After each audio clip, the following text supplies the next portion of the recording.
Son ya las 6 de la mañana con 33 minutos en todo el Ecuador continental, una hora menos en la región insular. A esta hora de la mañana iniciamos con nuestros invitados y entrevistas. Para el efecto hacemos contacto gracias a la tecnología con Rodrigo Gómez de la Torre, ex titular o integrante, más bien ex integrante del Consejo Nacional del Trabajo y Salarios en representación de los empleadores. Actualmente es presidente de la Cámara de Agricultura, a quien le agradecemos por atender esta invitación.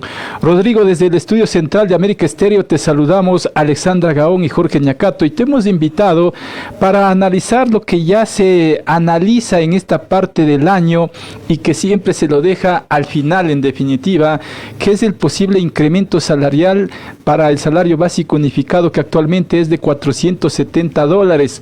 Hay una propuesta preliminar de los trabajadores que para muchos es descabellado, y una propuesta que dejó la ex ministra de Trabajo, la señora Núñez, que hablaba de $16.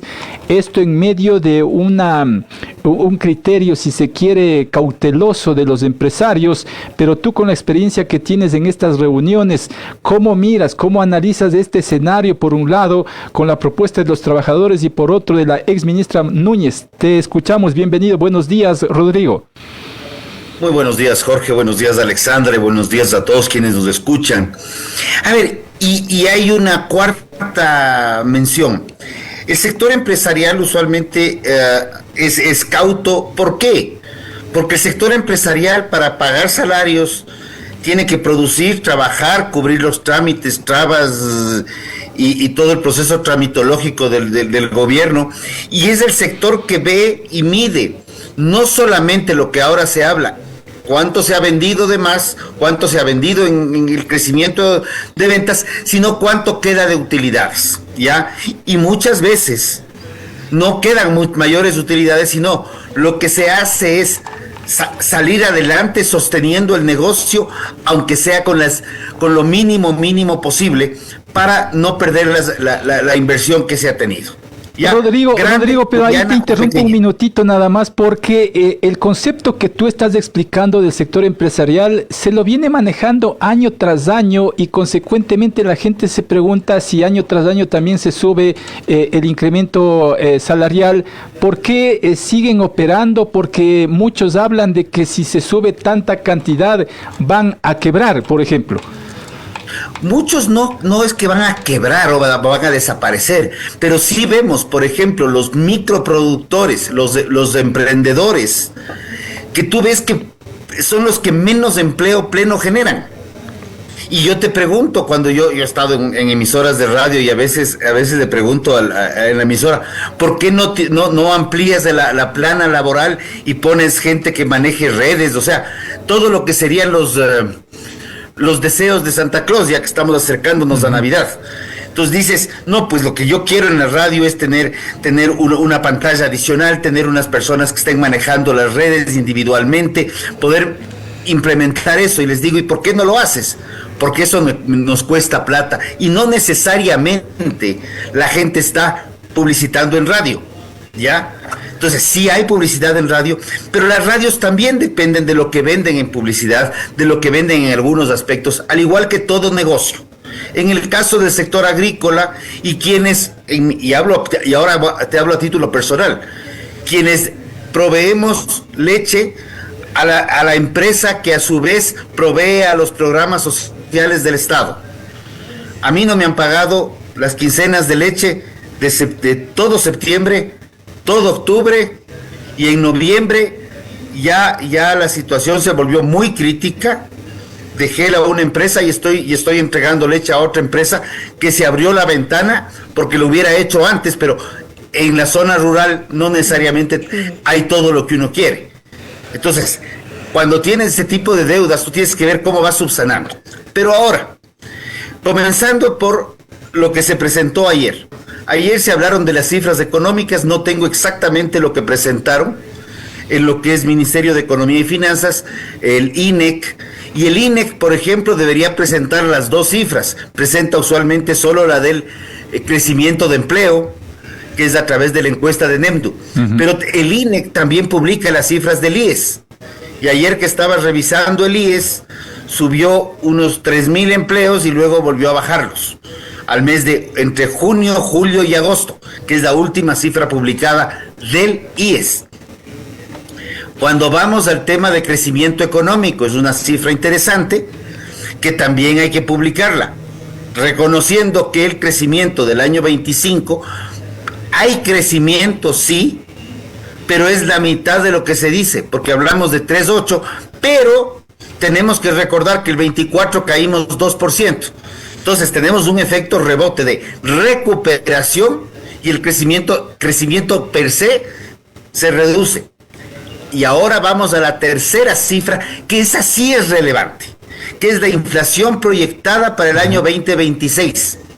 Esta cifra la saca el Ministerio de Economía y Finanzas y se sustenta y se publica también cuando se presenta la proforma presupuestaria para el próximo año. Y en la proforma presupuestaria se habló de 3.2% de inflación proyectada. Este 3.2% casualmente se sustenta en las declaraciones de la ministra del Trabajo en funciones cuando habló de los $16. ¿Y por qué aclaro en funciones? Porque la ex ministra de Trabajo, ya fuera de funciones, en unas declaraciones habló de que sí podría subirse a 500. Entonces no sé si esas declaraciones son responsables o no, pero también las dijo. Ayer vi al ministro de Trabajo hacer referencia de que va a haber un incremento. En función de lo que tú estás explicando y más lo que establece la norma, los parámetros para el cálculo de un incremento salarial, ¿cuánto más menos debería incrementarse de acuerdo a la norma vigente? La norma vigente es clara. De no existir acuerdo en el Consejo Nacional del Trabajo, se deberá aplicar la inflación proyectada al 2026. O sea, el 3.2% que representa los $16.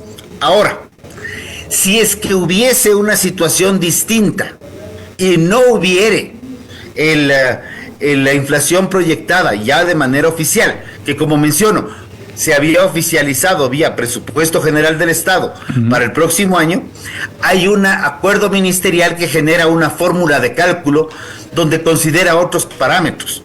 Pero ya hay inflación proyectada, publicada.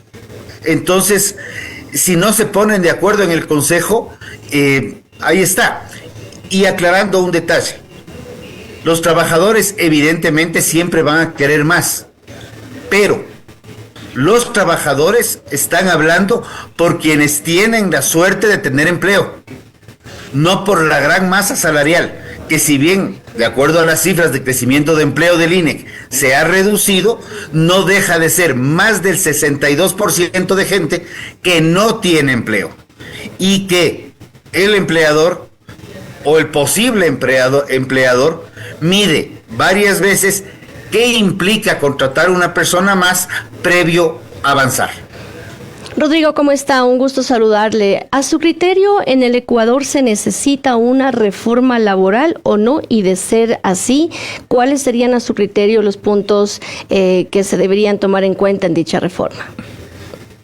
Creo que ese criterio ya dejó de ser mío hace muchos años y es un criterio generalizado. De hecho, minuto atrás antes de iniciar la entrevista, lo primero que me apareció en la publicación de X es la necesidad urgente de una reforma laboral en un editorial de un periódico de circulación nacional. Necesitamos pensar en una reforma laboral, pero aclarando un detalle. El Ecuador sí ha tenido reformas laborales. El Código del Trabajo puede ser del 38, lo cual no lo hace obsoleto. El problema es que el Código del 38 ha tenido reformas laborales en los últimos 20 años, pensando en que seguimos viviendo en 1938 y no reconocemos temas reales como son la diversidad de las formas de trabajo, no reconocemos las nuevas formas de pensar y los nuevos criterios de los trabajadores principalmente, las nuevas dinámicas laborales. Hoy en el Ecuador hay mucha gente que está trabajando para empresas de la India. No se han movido del país, pero están trabajando vía tecnología, empresas de la India. Están trabajando con empresas norteamericanas. Hemos sabido que hay entidades del Estado que han terminado contratando call centers fuera del Ecuador. Ya la dinámica laboral ha cambiado. Las reglas de la vida real nos obligan a actualizar el código y ser mucho más flexibles y más dinámicos. Y eso sin mencionar la pandemia que vivimos, que nos enseñó a buscar otras metodologías y otras dinámicas laborales para sostener empleo. Ahora, Rodrigo, tú hablas, Rodrigo, de reformas que serían necesarias, sin lugar a dudas, pero otros sectores, incluidos los mismos trabajadores, hablan de un nuevo código laboral, porque ya está obsoleto. ¿No es más bien que debemos ir responsablemente a un nuevo código laboral? Yo te digo honestamente, creo que la decisión de no ir a una constituyente puede ser polémica, puede ser discrepante, no me agrada la Constitución del 2008, pero sí creo que se pueden hacer reformas que la pueden mejorar o aliviar algunos temas, y reformas que no requieren de constituyente. También hemos mencionado, y desde el mismo Consejo del Trabajo, un sinnúmero de propuestas de reforma, tanto en materia normativa secundaria como en el código, que se pueden realizar vía asamblea. No es cuestión de refundar el país o refundar el código laboral, porque además, para rearmar todo un código laboral, hay 38 proyectos de ley que revisan el código laboral, de los cuales 2 son reformas integrales al código. Y están durmiendo el sueño de los justos. Y lo más curioso de todo es que de las 38 propuestas de reforma laboral, solo una hace referencia a un equilibrio entre trabajadores y empleadores. Todo el resto sigue poniendo toda la carga en los empleadores, sin reconocer que nosotros también tenemos derechos, porque parecería que los derechos son solamente para los trabajadores, y no es así. Y esto es algo que tal vez puedo ser criticado, pero hay que ser muy enfático, hay que decirlo. Tú contratas ahorita a alguien, contrataste por 3 meses, estamos en el periodo típico de contratación de corto plazo por las Navidades. El 13º ya de la Navidad del Estado ya se lo ha gastado en noviembre, pero esa va a ser otra materia de otra discusión. Pero llegas y contratas en diciembre. Hace algunos años la contratación era diciembre, enero y febrero. Hace 4 años ya la de febrero, la permanencia de los trabajadores en febrero cayó radicalmente y quedó en enero. Era diciembre y enero. Pero si por un acaso esa contratación fue de 98 días, que no estoy hablando algo extra porque tuvo que hacer un inventario adicional, porque había que corregir algún tema, el código le da estabilidad mínima de 3 años. Y los empleadores, eso sí lo vemos. Entonces dices, chuta, pero a los 98 días tengo que pagarle una liquidación de 3 años. Y si no es Navidad, me armo un emprendimiento, me fue mal, quebré a los 6 meses, a los 7 meses.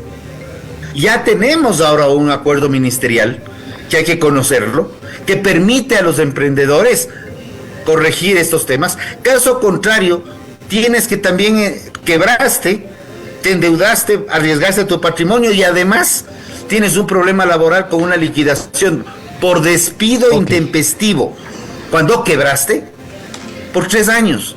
Entonces ese tipo de cosas ahuyentan a los empleadores, hacen meditar mucho, y por eso regreso a lo que mencioné de inicio. Cuando revisemos cifras laborales, revisemos lo que dice el INEC, que curiosamente desde el mes de julio está con las cifras al alza muy fuertes, y con las cifras del IES, que también las publica el INEC, que no crecen, y como digo, de julio a agosto, más bien han decrecido los empleos plenos. Perfecto. Con eso me voy a quedar en atención al tiempo, estaremos atentos a este tema. Mi querido Rodrigo, te agradezco por tu tiempo, buen día. Por el contrario, te agradezco a ti por el espacio. Gracias a Rodrigo Gómez de la Torre, ex integrante del Consejo Nacional de Trabajo y Salarios.